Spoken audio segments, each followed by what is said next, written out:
ज्योतिर्मय media house सविनय सादर करत आहे श्री अरविंद आणि श्री माताजी यांच्या तत्वज्ञानावर आधारित एक चिंतन, पूर्णयोगाचे अंतरंग. नमस्कार. आज आपण श्री अरविंद यांच्या एका महत्त्वाच्या विचारावर बोलणार आहोत, भारताची राष्ट्र उभारणी. याबद्दल त्यांनी भारताची राष्ट्र उभारणी, दैवी रचना आणि आवश्यकतेचं दर्शन यात काही मांडलंय. त्यावर आज आपण जरा सविस्तर चर्चा करूया. म्हणजे भारताच्या निर्मितीकडे ते फक्त एक राजकीय घटना म्हणून बघत नाहीत, तर जवळजवळ एक मोठी आध्यात्मिक प्रक्रिया आहे ही, असं त्यांचं म्हणणं आहे.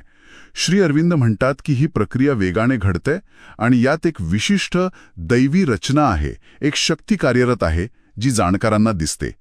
चला, हे विचार जरा नीट समजून घेऊया. यातला पहिला जो मुद्दा आहे तो खूप लक्षवेधी आहे. म्हणजे भारत देश हा काही असा अचानक आधुनिक काळात तयार झालेला नाही. ही एक अत्यंत प्राचीन संस्कृती आहे आणि तिच्यात प्रचंड प्राणशक्ती आहे असं ते म्हणतात. पण प्राणशक्ती म्हणजे नेमकं काय अभिप्रेत आहे इथे? बरोबर. प्राणशक्ती म्हणजे आपण म्हणू शकतो की एक प्रकारची मूलभूत जीवन ऊर्जा, व्हायटल एनर्जी. श्री अरविंदांच्या म्हणण्यानुसार या प्राचीन संस्कृतीत एक जबरदस्त आंतरिक शक्ती आहे, एक सळसळतं जीवन आहे आणि हीच शक्ती तिला हजारो वर्ष टिकून आहे. आणि महत्त्वाचं म्हणजे ही संस्कृती फक्त टिकून राहिली नाहीये, तर तिने नेहमीच बाहेरून येणारं जे काही चांगलं आहे, जे ज्ञान आहे, इतर संस्कृतींमधली ताकद, ते स्वतःमध्ये सामावून घेतलं आहे. अच्छा, म्हणजे ती स्वतःला समृद्ध करत राहिली. अगदी. आणि आता हीच प्रचंड ऊर्जा, हीच संस्कृती एका सुसंघटित राष्ट्रीय एकात्मतेच्या दिशेने, म्हणजे एका आधुनिक राष्ट्राच्या रूपात स्वतःला प्रकट करू पाहते आहे, असं म्हणायला हरकत नाही. आणि हा काही आजचा अचानक सुरू झालेला प्रयत्न नाहीये. ही प्रक्रिया खूप आधीपासून चालत आलेली आहे, जी आता एका निर्णायक टप्प्यावर आहे.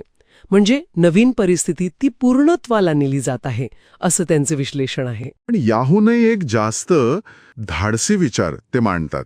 ते फक्त यश मिळण्याची शक्यता आहे असं म्हणत नाहीत, तर यश मिळणारच अशी जवळजवळ खात्री देतात. महत्वाचे अडथळे दूर होत आहेत ते ठीक आहे, पण इतकी खात्री ही कशाच्या आधारावर? केवळ श्रद्धा आहे की आणखी काही कारण आहे? हो, हा मुद्दा खरंच विचार करायला लावणार आहे, नाही काय? त्यांच्या मते यशाची खात्री आहे कारण, आणि हे खूप महत्वाचं आहे, कारण भारताचं स्वातंत्र्य, त्याची एकात्मता आणि त्याची महानता ही आता फक्त भारताची गरज नाहीये, ती संपूर्ण जगाची आवश्यकता बनली आहे. बाप रे, संपूर्ण जगाची आवश्यकता? हो, हे खूप मोठं विधान आहे.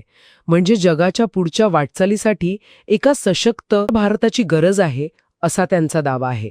आणि म्हणूनच कितीही संकट आली, कितीही निराशा वाटली तरी प्रयत्न सोडायचे नाहीत, चिकाटी ठेवायची. कारण हे कार्य आता फक्त भारतापुरतं मर्यादित नाही, तर ते एका वैश्विक गरजेतून होतंय. आणि याच भूमिकेतून मग ईश्वर आपल्या सोबत आहे या श्रद्धेचा उल्लेख येतो, जी या प्रयत्नांना एक वेगळीच नैतिक आणि आध्यात्मिक बळकटी देते, असं म्हणता येईल. म्हणजे भारताचं कार्य हे फक्त स्वतःच्या विकासापुरता मर्यादित नाही, तर ते जगासाठी महत्वाचं आहे, असा याचा अर्थ घ्यायचा का? आणि मग याच विचाराला जोडून ते सेवेबद्दल बोलतात, बरोबर? अगदी अगदी बरोबर. कारण जर भारताची भूमिका इतकी मोठी असेल, इतकी व्यापक असेल, तर मग भारतीयांची जबाबदारी पण वाढते, नाही का? श्री अरविंद म्हणतात की मानवता, आपला देश, वंश आणि धर्म या सगळ्यांप्रती असलेलं प्रेम आणि त्यांची सेवा करणं, यामुळे आपलं अंतःकरण शुद्ध होईल. ही सेवा म्हणजे केवळ बाहेरची कृती नाहीये, तर ती एक आतली शुद्धीकरणाची प्रक्रिया आहे, जी आपल्याला अधिक मोठ्या ध्येयासाठी काम करायला प्रेरणा देईल. म्हणजे राष्ट्रकार्य आणि विश्वकार्य हे आपल्या वैयक्तिक आध्यात्मिक उन्नतीशी जोडलेलं आहे.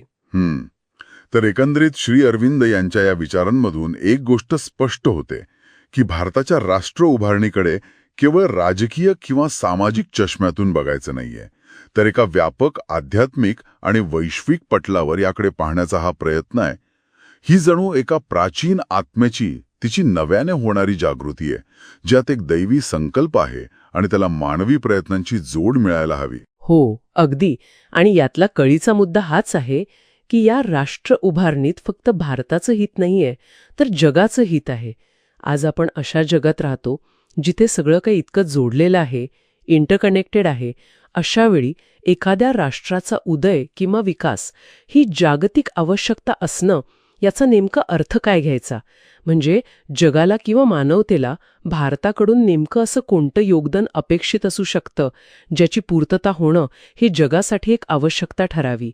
यावर नक्कीच आपण सगळ्यांनी विचार करायला हवा.